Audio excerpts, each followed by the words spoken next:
দ্বিতীয় চান্স দিবেন ভাই, দ্বিতীয় চান্স পাবেন পাবেন না খুব ভাই আমার। তাহলে কিয়ামতের দিন কি কি প্রশ্ন হবে? আল্লাহর নবী মুহাম্মদ সাল্লাল্লাহু আলাইহি সাল্লাম কত সুন্দরভাবে আমাদেরকে বলেছেন, মুসলমান শুনেন। দয়ার রাসূল বলেছেন, এটা হাদিসে কুদসি আল্লাহ বলেন, আল্লাহ তাবারাক ওয়া তাআলার নবী বলেন, হে দুনিয়ার মানুষ তোমরা শুনে নাও, লা তাজুলু কদম ইবনে আদম হাত্তা ইউসআল আন খামস। ওরে সুবহানাল্লাহ, নবীজি 1400 বছর আগে এলান করে দিয়েছেন, আরে ইবনে আদম, আদমের বেটা বেটি তোমরা শুনে নাও, কিয়ামতের দিন আল্লাহ রাব্বুল আলামিন পাঁচখানা মানুষকে প্রশ্ন করবে। আল্লাহ রাব্বুল আলামিন পাঁচটা সওয়াল করবে। আল্লাহ রাসূল বলেছেন, উম্মত ইবনে আদমের এক পা আগে বাড়বে না, ইবনে আদমের এক পা পিছে উঠবে না, আদম সন্তানের এক পা ডান দিকে উঠবে না, আদম সন্তানের এক পা বাম দিকে উঠবে না। মানুষ ইচ্ছা করে তো আগে কিংবা পিছনে কিংবা ডান দিকে বাম দিকে উঠতে পারবে না। কতক্ষণ পারবে না? হাত্তা ইউসআল আন খামস, যতক্ষণ পর্যন্ত মানুষ পাঁচখানা সওয়ালের জবাব আল্লাহকে দিতে না পারবে। আল্লাহ রাব্বুল আলামিন 1 নম্বর 2 নম্বর 3 নম্বর 4 নম্বর 5 নম্বর করে মানুষকে প্রশ্ন করবেন। ওই পাঁচটা সওয়ালের জবাব যতক্ষণ পর্যন্ত আল্লাহর সামনে মানুষ দিতে না পারবে, ততক্ষণ পর্যন্ত আল্লাহ তাবারাক ওয়া তাআলার সামনে পাঁচখানা যতক্ষণ পর্যন্ত প্রশ্ন উত্তর না দিতে পারবে, ততক্ষণ পর্যন্ত মানুষের এক কদম পা আগে পিছে হটবে না। আজকে আপনি জালসা শুনতে এসেছেন, ইচ্ছা করলে আমি 1 ঘন্টা শুনবো, না করলে আপনি এখান থেকে চলে যাবেন, আপনাকে কেউ বাধা দেবে না। আপনি বাজার গেছেন, 1 ঘন্টা বাজার করলেন, ইচ্ছা করলে আপনি বাজার থেকে চলে যাবেন, কেউ আপনাকে রোকবে না। আপনি আরো দুনিয়ার কোন জায়গাতে যাবেন, ইচ্ছা করতে গেলে আপনি ওখানে দাঁড়ালেন, না হইলে আপনি চলে যাবেন, আপনাকে কেউ বাধা দেবে না। কিন্তু মুসলমান, কিয়ামতের দিন এমন কঠিন দিন হবে, এমন ভয়ঙ্কর দিন হবে। দয়ার নবী বলেছেন, উম্মত রে, যতক্ষণ পর্যন্ত আল্লাহর সামনে পাঁচখানা তুমি সওয়ালের জবাব দিতে না পারবে, ততক্ষণ পর্যন্ত আল্লাহর সামনে থেকে এক কদম পা তোমার হিলা ডলা করবে না। তাইয়ার আছেন পাঁচখানা সওয়ালের উত্তর দিতে? তাইয়ার আছেন? কি কি পাঁচখানা প্রশ্ন হবে? এই যে আমি বললাম, বুঝার জন্য বলছি। মনে করেন আজকে কিয়ামতের দিন একটা করে আমি আপনাদের সামনে সেই প্রশ্নগুলো রাখবো, যেটা আল্লাহ তাবারাক ওয়া তাআলা আমাকে আপনাকে কিয়ামতের দিন জিজ্ঞাসা করবেন। প্রথম সওয়াল, প্রথম প্রশ্ন কি? আল্লাহ রাসূল বলেছেন, উম্মত রে, আনু মারহি ফিমা আফনাহু। আল্লাহ রাসূল বলেছেন, উম্মত, কিয়ামতের দিন আল্লাহ তাবারাক ওয়া তাআলা পাঁচখানা সওয়ালের মধ্যে আল্লাহ রাব্বুল আলামিন প্রথম সওয়াল মানুষকে বলবেন, আনু মারহি ফিমা আফনাহু। বান্দারে, এই আব্দুল্লাহ, আব্দুর রহমান, খালেদা, জায়েদা, হালেমা, তোমাকে আমি 100 বছর জীবন দিয়েছিলাম, তোমাকে আমি 50 বছর জীবন দিয়েছিলাম, তোমাকে আমি 80 বছর জীবন দিয়েছিলাম, তোমাকে আমি 150 বছর জীবন দিয়েছিলাম, তোমাকে আমি 40 বছর জীবন দিয়েছিলাম। বান্দা বান্দি রে, তুমি তোমার জীবনের হিসাবটা তুমি আমার সামনে দিয়ে দাও। এই জীবনটাকে তুমি কোন কাজে লাগিয়েছো রে বান্দা, এই হিসাবটা তুমি দিয়ে দাও। এ আল্লাহ বলবেন, বান্দিরে, তুমি তোমার জীবনটাকে, যে আমি আল্লাহ এত সুন্দর তোমাকে জীবনটা আমি দিয়েছিলাম, এই জীবনটা তুমি কোন জায়গাতে তুমি লাগিয়েছিলে, এই বয়সটাকে তুমি কোন জায়গাতে লাগিয়েছিলে রে বান্দা, তুমি দয়া করে হিসাবটা তুমি দিয়ে দাও। তুমি মদের আড্ডাতে তুমি গিয়ে কাটালছিলে, জুয়ার আড্ডাতে তুমি গিয়ে কাটালছিলে, মসজিদে তুমি গিয়ে কাটালছিলে, মাদ্রাসাতে গিয়ে তুমি কাটালছিলে, আল্লাহর ইবাদতে বান্দাকে যে তুমি যে নিজের জীবনটা কাটালছো, কিন্তু তুমি তোমার মন মতন জীবনটা তুমি কেটেছো। তুমি আল্লাহ রাব্বুল আলামিনের ইবাদত বান্দেগি করে আল্লাহকে সন্তুষ্ট করে তুমি দুনিয়া থেকে এসেছো রে বান্দা, কিংবা আল্লাহকে নারাজ করে তুমি দুনিয়া থেকে এসেছো। বান্দা রে, আমি আল্লাহ রাব্বুল আলামিন তোমাকে আজকে জিজ্ঞাসা করি রে বান্দা, তুমি তোমার জীবনের হিসাবটা আমাকে দিয়ে দাও। আচ্ছা ভাই বলেন তো, সত্য করে বলবেন অন্তরে হাত দিয়ে। আমি আমাকেও বলছি, আমরা নিজের জীবনের হিসাবটা আল্লাহর সামনে দিতে পারবো কি? একটু হ্যাঁ না বলেন, পারবো কি? একটু জোরে বলেন, পারবো দিতে কি? পারবো না। খুব আজকে কয় তারিখ হলো ভাই? ফেব্রুয়ারি মাসের 20 তারিখ।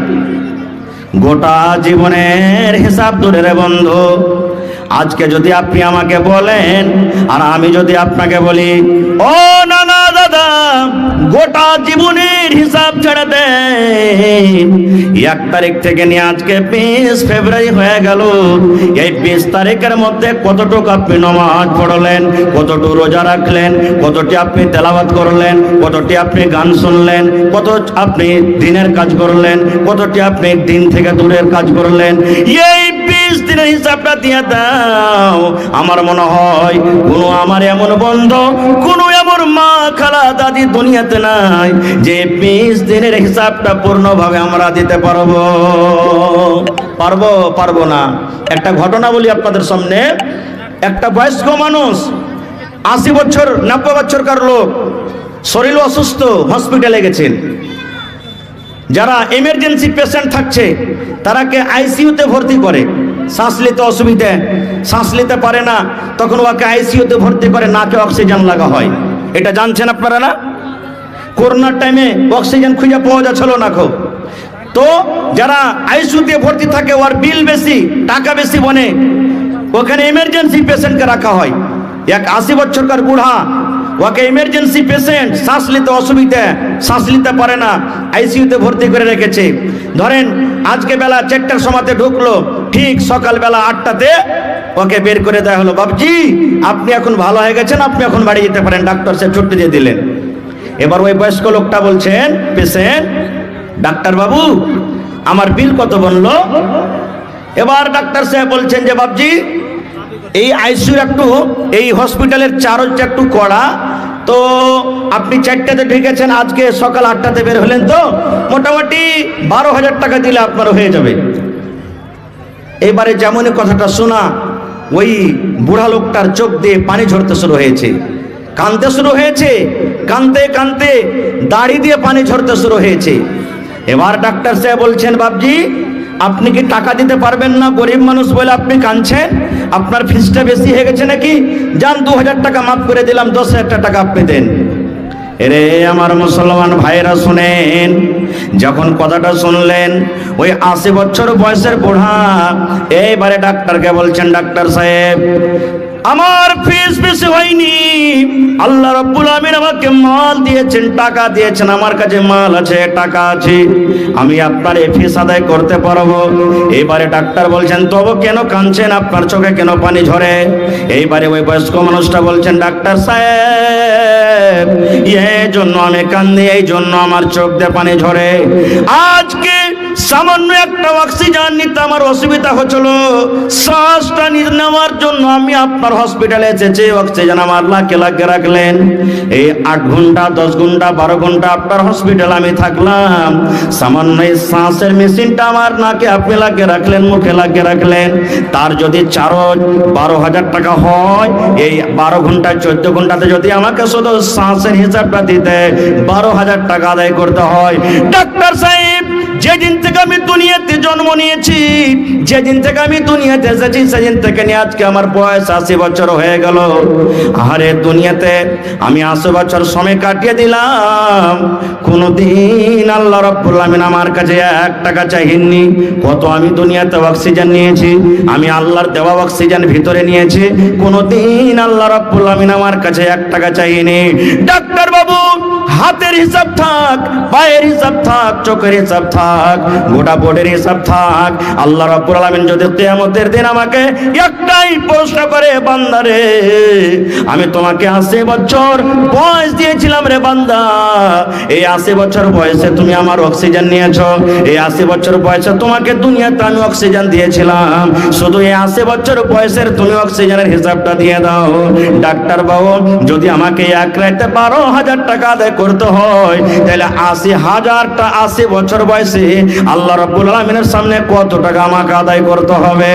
এই জন্য আমি কান্দি, এই জন্য কান্দি ডাক্তার বাবু, এই জন্য আমি আল্লাহ তাবারক ওয়া তাআলার আমি শুকরিয়া আদায় করি যে আল্লাহ তাবারক ওয়া তাআলা অক্সিজেন কত বড় নিয়ামত আমাদেরকে দান করেছেন। বন্ধুরে, আল্লাহ রাব্বুল আলামিন কোরআন মাজিদে বলেন, এই আয়াতটা আমাদের সকলের মুখস্থ আছে। আল্লাহ রাব্বুল আলামিন কোরআনে বলেন, সুম্মা লা তুসআলুন্না ইয়াওমাইদিন আনিন নাঈম। প্রত্যেক নিয়ামত সম্পর্কে আল্লাহ রাব্বুল আলামিন কিয়ামতের দিন জিজ্ঞাসা করবেন। আল্লাহ বলবেন, বান্দারে হাত তোমাকে দিয়েছিলাম রে বান্দা, এই হাতের তুমি হিসাবটা দিয়ে দাও। আল্লাহ বলবেন, বান্দারে চোখ দিয়েছিলাম, এই চোখের হিসাবটা তুমি দিয়ে দাও। আল্লাহ বলবেন, বান্দারে তোমাকে পা দিয়েছিলাম, পার হিসাবটা দিয়ে দাও। আল্লাহ বলবেন, তোমাকে জ্ঞান বুদ্ধি বিবেক দিয়েছিলাম রে বান্দা, এই তুমি মাথার ব্রেনের হিসাবটা তুমি দিয়ে দাও। বন্ধুরে, আজকে বিচার পঞ্চায়েতে বসে মিষ্টি মিষ্টি কথা বলে আমরা পার করে যাই, আমরা মিথ্যা কথা বলে পার করে যাই।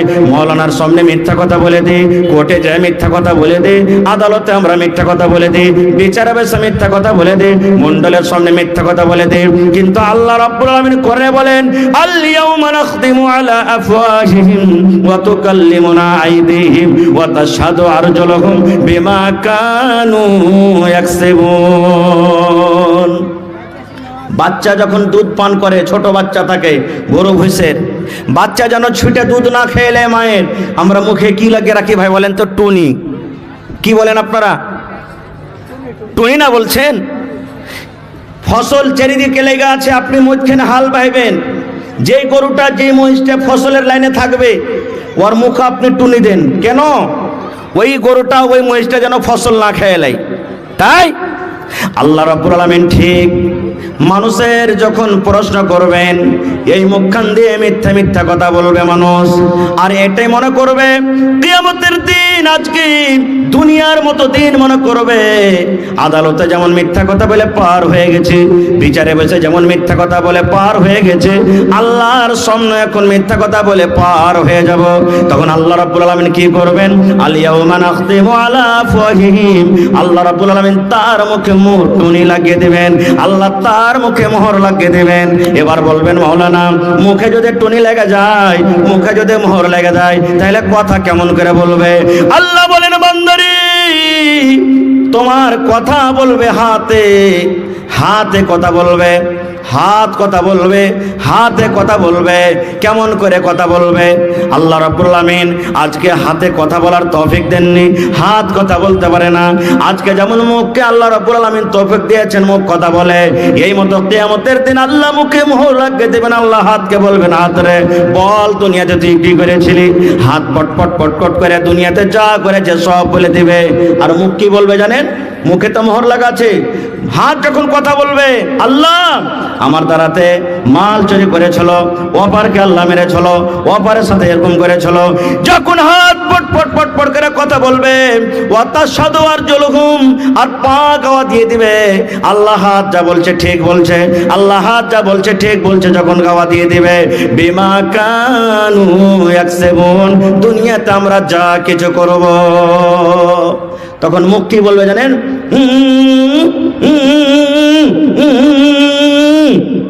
মানে মুখ এটা কথা বলতে চাইছে, রে হাত তুই তো আমারই, তুই কেন আমার বিপক্ষে কথা বলছিস, আমার বিরুদ্ধে কথা বলছিস?